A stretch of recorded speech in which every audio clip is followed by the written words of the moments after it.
कारबाहीको भागीदार हुन्छ। ढाँटेको छलेको त मलाई केही उहाँहरूसँग आउँदैन।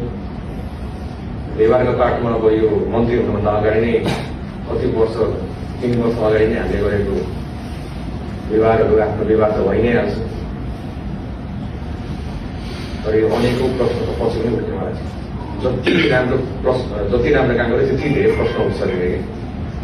अब अहिले त झन् तपाईँको हामी सबैजना थाहा छँदैछ धेरैजना डराएको अवस्था छ रेल मन्त्रालयसँग। मेरो विचारमा नेपालको इतिहासमा यति साह्रो डराएको कहिले पनि थिएन रेल मन्त्रालय नेपालकै इतिहास।